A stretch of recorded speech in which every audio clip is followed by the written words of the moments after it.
We weren't trying to rip off the bank. We were just trying to fucking use the bank's money.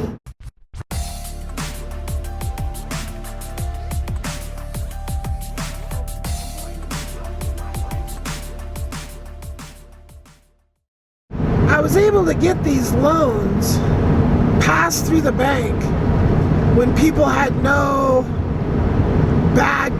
credit at all was the easiest. No bad credit. If they had any bad credit, it became an issue, right? So this Weasel Mike, him and Gabe, I don't know if they had a gay sex thing going on. Gabe had this other guy that he was gay sexing with. They went to high school together. So that was like his real partner in life was this guy. But then he always had a girlfriend to kind of try to play like he was straight.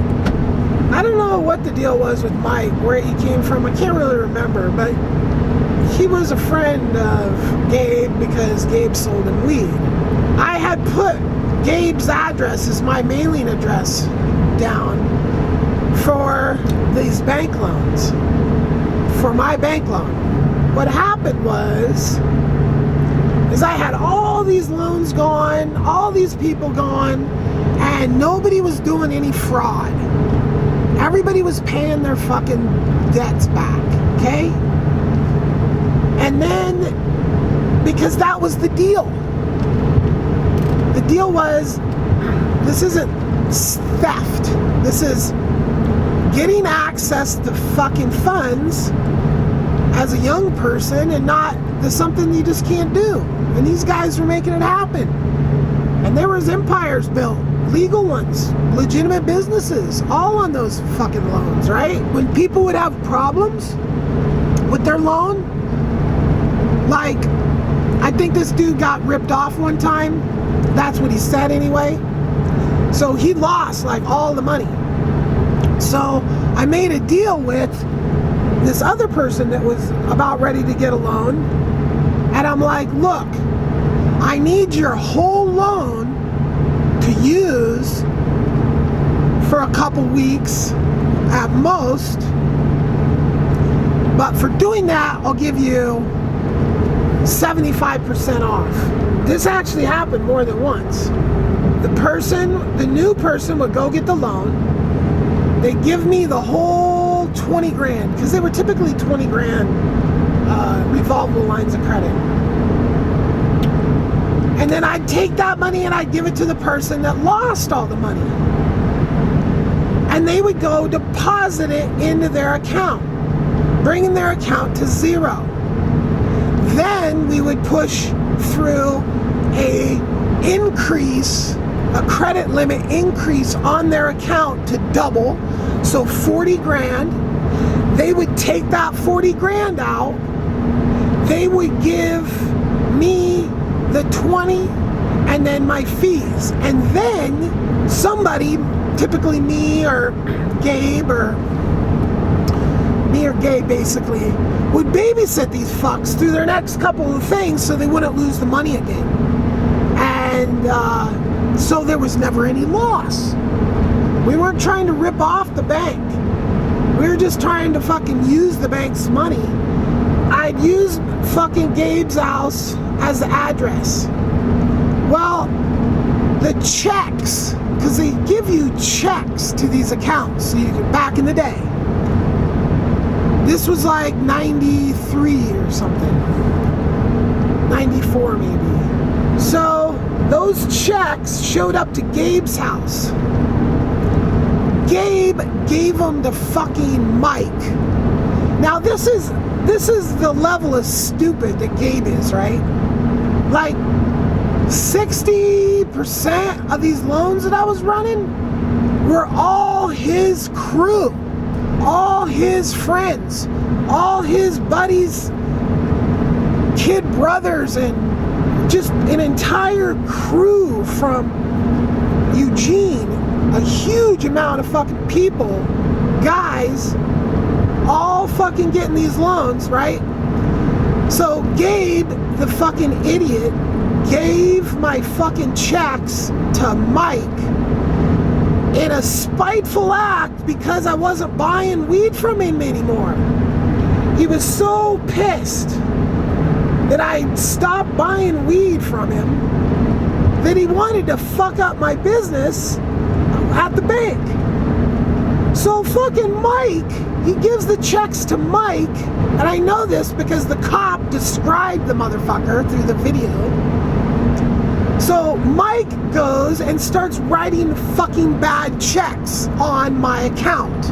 And naive, I should have fucking, when they were calling me about those checks, I should have said, oh yeah, I wrote it, pay it, whatever. But no, I go, oh no, that's not me. That opened a fraud investigation.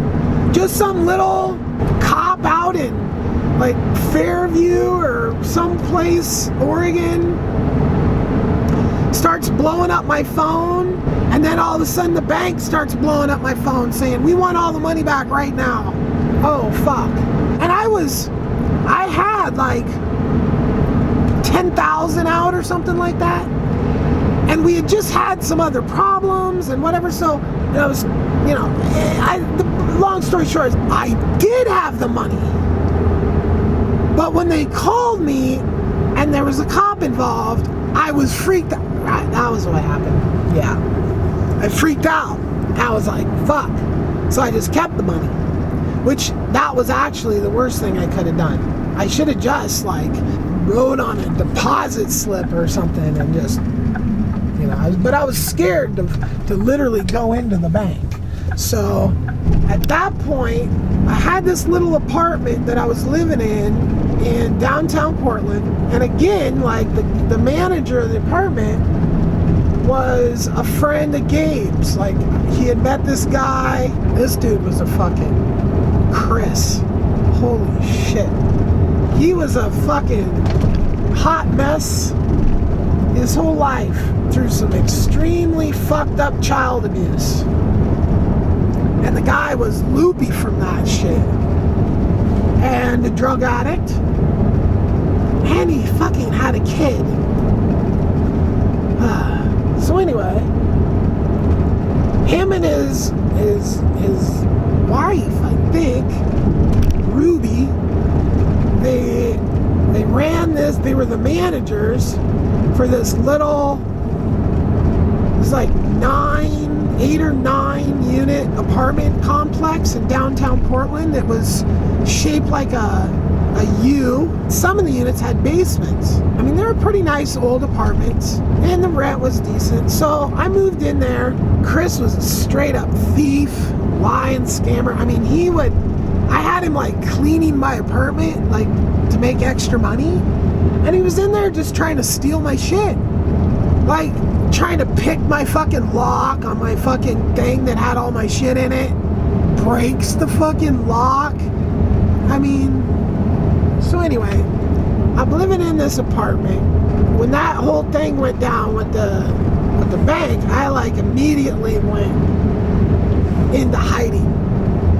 I mean, the cops were calling my phone, so I started living in motel rooms, and I started packing. I owned a Astro minivan. It's just like the minivan you saw in that commercial that had for that card game, medieval characters on it or something like that.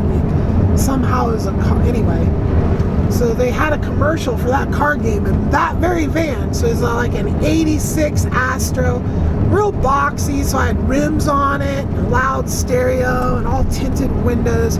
So it kind of looked like a little crazy little, I don't know, it wasn't lowered a little bit. I think it might even been lowered a little bit from the previous owner. Anyway, so I started stocking that thing up to live in, to go on the run, to go hide from the feds. And I didn't really know everything that I just told you at the time when all this transpired, right? So who was I fucking hanging out with like this through that whole period? Mike. He went on the road with me. And yeah, I mean, that guy was, all he wanted to eat was McDonald's hamburgers. Ugh. was a freaking... His physical health reflected that fucking behavior. Bald, glasses, pale, skinny, and he didn't do hard drugs. He smoked weed. He looked like shit. And that was because he loved McDonald's. So he was right there with me as we split out of town, on the run, and he was my insulation from the feds. Like, so if I got pulled over, I wouldn't have to give my ID, any of that shit. Like, but basically, he was just like, his whole mission was to like run me out of money. On hindsight and looking back and all that shit, it was just like all his recommendations and suggestions were all just really stupid and wasteful. The whole thing crumbled, like everything that I had put together on every level. I left town for 6 months. And then the feds showed up to Gabe's house and got the word about that. That whole crew turned into snitches. The whole crew. Every single one of Gabe's friends, Gabe, like Mike, like they all snitched. Every single one of them. On me. I was like, fuck this, I'm out of here. I don't want to go to prison. Because I didn't know that I didn't know that the whole big deal, at that point, I didn't know the big deal was just the money. I thought the whole fraud was the problem. But no, the fraud wasn't the problem. It was the loss of the money that was the problem. Like a retard, I go on a run and spend, like half the amount of money making my trail go cold. And then I went back to the same apartment that I lived in. They weren't really looking for me for years. And then when they were, it took them like 5 seconds to actually get me or whatever. This whole thing started off by like living in motels and spending a bunch of money equipping my van to go on the road. I was armed. I had like 4 guns or something. I wasn't walking around with the guns on. I just had the guns in the van. Hawked at least one of them just to get by a little bit. So the trip started out with Mike, and we told everybody we were going to California, and then we went to fucking Idaho instead. So just to throw them off that much more, we go through Idaho, and then into Utah. And in Utah, van broke down hugely, like over $1,000 worth of, So Mike was still with me at that point, and we were so fucking desperate, or I was so yeah, we were both desperate, I guess. He didn't really have anything going on, that we were had this huge sign. Truck broke down, blah, blah, blah, camping. Well, this freaking gay guy, thinking he's going to get some, if I had $1 for every time somebody thought I was gay, I'd probably be a fucking wealthy person right now. So, this guy thought we were a gay couple or something, and anyway, he was a nice guy, trying to, just a gay guy in Salt Lake, probably pretty fucking lonely. And Mike was pretty much did all the talking. I don't really have a lying, manipulative, scamming side. So you might say, oh well, the bank fraud was a scam. Well, it was, but it wasn't like I was scamming anyone. It was like the bank had money to loan, and I'm making it available to people that probably wouldn't be able to get it otherwise, and they're paying it back. I mean, literally there was like just a little, and the bank actually lied about the loss. I think I only had about $7,000 out on the $15,000 loan that I had. And I was just doing it for good credit shit. had plenty of money I was making. I didn't really need it, but I was like, oh, I got the whole credit fucking counseling thing. So I was trying to help my little brother out by running that thing and making it, you know, getting the totals jacked up. And so we go to this gay guy's house. The van, we were staying in like motels, and I had planned on camping. So after that gay guy gave us the money to get the van fixed, not only get the van fixed, but also get everything out of the hawk shop that we had hawked to kind of survive this little time that we were having. We told him it was camping equipment, but he actually called the hawk shop and verified and found out it was guns. Guns are camping equipment. So, but he still gave us the money, and I think it was like $1,200 or $1,100 or something. Mike told him that we're headed right back to Portland and gonna wire him the money. And so if this guy, if you're watching this video, you had, I'll know it's you because you can describe this little thing you had on your mantle, and I'll give you your money back with interest. Wait, a little bit of extra money. I don't know what the interest rate would be on that for fucking, this was 96, so 20 years worth of interest on $1,000. That'd been a lot of money. There was another incident in Salt Lake that I actually don't think I should tell the story because I don't know the laws surrounding all that shit, and you know, there was nobody could have got hurt, nobody did get hurt.